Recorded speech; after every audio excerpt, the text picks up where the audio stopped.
Namasté, ça me fait super plaisir de te retrouver en vidéo depuis plusieurs mois maintenant, puisque l'été et l'automne ont été très remplis. J'imagine qu'on a eu l'occasion de se croiser, peut-être dans un stage photo ou dans un stage de méditation, ou encore dans des sessions d'accompagnement individuel. En tout cas, je te souhaite déjà une super bonne fin d'année. Et cette vidéo, elle a pour but de te partager un petit peu mon expérience avec les fins d'année qui n'a pas toujours été des plus joyeuses.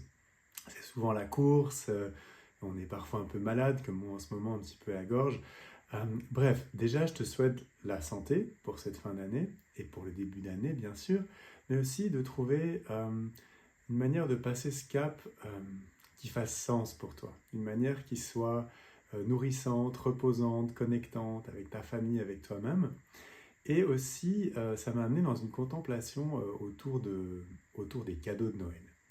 Et puis c'est vrai que voilà, ça fait plaisir de recevoir des cadeaux, ça fait plaisir d'en offrir, mais souvent j'ai l'impression qu'on loupe un peu le coche. En tout cas, moi j'ai parfois été un peu déçu des cadeaux que j'ai reçus, ou même je me suis retrouvé à acheter des trucs parfois un peu inutiles, tu sais, les machins qu'on trouve dans les trucs de souvenirs et tout ça, un peu à court d'idées. Et là, je me suis dit, moi, en fait, finalement, quels ont été les cadeaux qui m'ont vraiment fait plaisir dans ma vie? Et quand j'y repense, c'était des dessins de mes petites nièces, c'était même des cartes de vœux de mes parents, où ils me disaient tout simplement qu'ils m'aimaient. Ça me touche, ça m'a touché, je m'en souviens encore.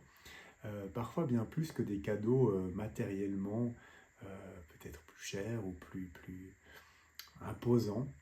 Et donc au final, qu'est-ce qui reste de tout ça? Qu'est-ce qui reste de toutes ces fêtes de fin d'année? Et comment faire de ce moment quelque chose qui nous nourrisse plus profondément et qui reste gravé dans le cœur. Donc c'est le thème de cette vidéo, un cadeau du cœur, et c'est pour ça que j'ai envie de te proposer, bon peut-être que tu le sais, que je fais des accompagnements avec l'énéagramme entre autres, qui est un outil que je trouve fascinant pour mieux se connaître et pour mieux comprendre les challenges qu'on a dans notre vie, et surtout pour mieux se relâcher, pour qu'au final notre couleur puisse se révéler, notre cadeau puisse se révéler, et qu'on puisse être de plus en plus soi-même et de plus en plus en paix avec soi-même.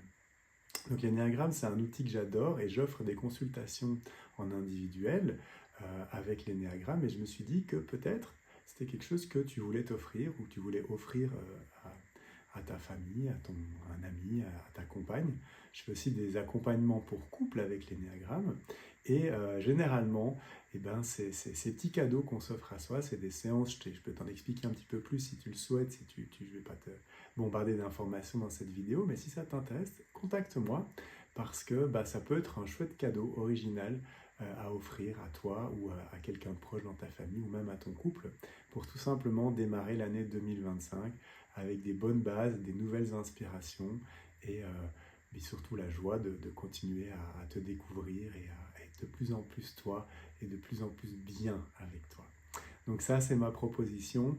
Bien sûr qu'il y a plein d'autres choses que tu peux t'offrir. Je t'invite à lire la news, et puis je me réjouis de te retrouver cette fin d'année ou en 2025 pour de nouvelles aventures. Je te souhaite tout de bon. Namasté.